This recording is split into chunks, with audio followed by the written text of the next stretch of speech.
Hello students, my name is Nikhil Saini and welcome to our YouTube channel The Unfiltered Education. So in today's video lecture we are going to discuss about another writ that is certiorari.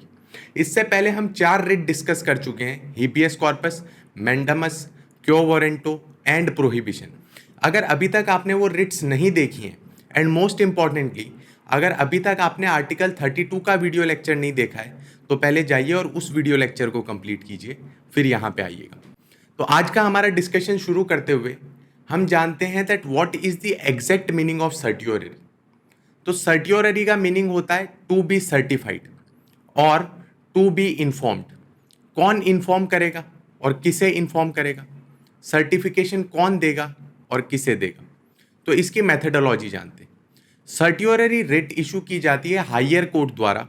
किसके लिए? Lower courts के लिए. तो ये भी बिल्कुल वैसा ही है जैसा हमने प्रोहिबिशन के अंदर पढ़ा था, बट यहाँ पे डिफरेंस है जिसको हम आगे जाके डिस्कस करेंगे. हायर कोर्ट इशू करता है लोअर कोर्ट के लिए. एम्स एंड ऑब्जेक्टिव क्या होते हैं, किस चीज़ के लिए किए जाते हैं? सो सबसे पहले तो जो भी केस पेंडिंग है लोअर कोर्ट में उसे अपनी तरफ लाने के लिए, that is to get that case transferred in to higher court, उसे उच्च न्यायालय में ले जाया जाएगा. Second, to quash the order passed by the lower court. Lower court ने ऑर्डर पास कर दिया है, अब उस ऑर्डर को जो है नल एंड वॉइड करार देने के लिए हायर कोर्ट इस तरीके का एक रिट पास करेगी. अब आप ये बताइए मुझे कि हायर कोर्ट क्या हर एक चीज के अंदर ऐसे हस्तक्षेप करेगी? कोई ना कोई इंपॉर्टेंट रीजन तो होगा, कोई ना कोई ग्राउंड्स होंगे हायर कोर्ट्स के पास, इसीलिए वो लोअर कोर्ट के काम के अंदर हस्तक्षेप करेंगे, वरना अननेसेसरी क्यों करेंगे. तो आइए उन ग्राउंड्स को जानते हैं कि कौन कौन से ग्राउंड्स पे रिट ऑफ सर्टियोररी इशू की जाएगी. तो सबसे पहले एक्सेस ऑफ जुरिस्डिक्शन. अगर लोअर कोर्ट इस तरीके से काम करने लगे जो कि उनके पास पावर ही नहीं. फॉर एग्जाम्पल हमने डिस्कशन किया था पिछले वीडियो लेक्चर्स के अंदर कि लोअर कोर्ट के अंदर जब हम बात करते हैं डिस्ट्रिक्ट एंड सेशन कोर्ट्स के नीचे वाले जितने भी कोर्ट हैं उनके पास लाइफ इम्प्रिजनमेंट और डेथ सेंटेंस देने की पावर नहीं है, बट वो इस तरीके के कोई केस की सुनवाई करने लगे तो उस समय पे वो एक्सेस ऑफ जुरिस्डिक्शन में जा रहे हैं, जितना उनके पास जुरिस्डिक्शन था उससे बाहर जा रहे हैं. Second, lack of jurisdiction. जो वो काम कर रहे हैं एक्चुअली वो उनकी पावर के अंडर आता ही नहीं. ऐसे समय पे भी हायर कोर्ट उन्हें कह देगा कि ये केस मेरी तरफ ट्रांसफर कर दीजिए, या फिर आपने जो जजमेंट सुनाया है वो जजमेंट सही नहीं है, वो जजमेंट मान्य नहीं है, तो उसे क्वेश कर दिया जाएगा, नल एंड वॉइड करार दिया जाएगा. Third, error of law. अब वहां पे भी सब इंसान ही बैठते हैं, एक तरीके से हो सकती हैं गलतियां. जो लॉ है, जिस तरीके से जस्टिस फंक्शन करता है उस तरीके से काम नहीं हुआ किसी कारणवश और ये हायर कोर्ट को मालूम चल गया. जो एरर था, जो प्रॉब्लम थी, वो हायर कोर्ट के नज़र में आ गई, तो उस समय पे भी उस ऑर्डर को क्वेश कर दिया जाएगा या उस केस को ट्रांसफर करवा लिया जाएगा. अब हम ये समझते हैं कि ये सारी चीज़ें तो हमने प्रोहिबिशन में भी मिलती जुलती पढ़ी, सर्टियोररी में भी वही पढ़ रहे हैं. तो इन दोनों में डिफरेंस क्या है? What is the difference between certiorari and prohibition? तो जब हमने प्रोहिबिशन पढ़ा था तब मैंने आपको एक चीज़ बताई थी कि ये इनएक्टिविटी की बात करता है. मैंने ये क्लियरली बोला था कि जब केस चल रहा होगा तब ये ऑर्डर पास हो जाएगा और उसे प्रोहिबिट कर दिया जाएगा लोअर कोर्ट को. लोअर कोर्ट फिर इनएक्टिव हो जाएगा, कोई भी तरीके का काम नहीं करेगा. बट क्या होगा अगर लोअर कोर्ट ऑलरेडी उस ऑर्डर को पास कर चुका है? क्या होगा अगर लोअर कोर्ट ने ऑलरेडी अपना फैसला सुना दिया है? तो उस कंडीशन के अंदर प्रोहिबिशन इशू नहीं होगा, डायरेक्टली सर्टियोररी इशू होगा.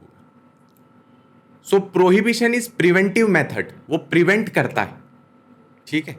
बट जब हम सर्टियोररी की बात करते हैं तो प्रिवेंट तो करता ही करता है, बट अगर कोई काम हो चुका है तो उसे क्योर भी करता है.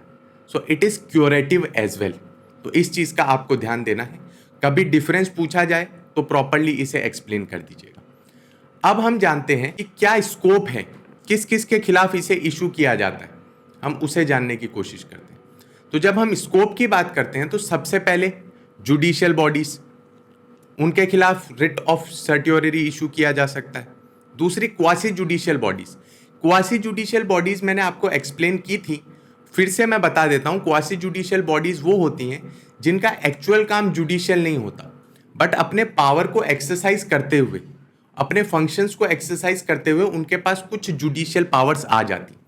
तो जब वो जुडिशियल फंक्शन कर रही हैं तब वो क्वासी जुडिशियल बॉडीज कहलाएंगी। थर्ड, आफ्टर 1991 कोर्ट ने ये आदेश दिया कि इससे पहले सिर्फ इन दो पे ही लागू थी, बट अब ऐसी एडमिनिस्ट्रेटिव बॉडीज जो इंडिविजुअल्स के राइट को अफेक्ट करती हैं, अधिकारों को किसी भी तरीके से अफेक्ट करती हैं, उनके खिलाफ भी रिट ऑफ सर्ट्योररी इशू किया जा सकता है। सो इस चीज का आपको ध्यान देना है। किसके खिलाफ नहीं होंगे? तो पहली तो लेजिस्लेटिव बॉडीज, जो भी हमारे लिए कानून बनाते हैं, उनके खिलाफ ये रिट इशू नहीं कराई जा सकती। दूसरी, कोई भी प्राइवेट इंडिविजुअल के खिलाफ ये रिट इशू नहीं कराई जा सकती।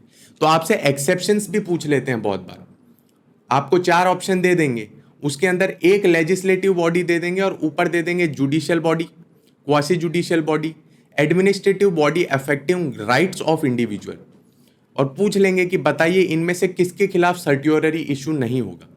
तो यहाँ पे आपके पास एक कॉन्सेप्चुअल क्लियरिटी होनी चाहिए, आपका कॉन्सेप्ट क्लियर होना चाहिए, तो आप आंसर आराम से सॉल्व कर पाएंगे।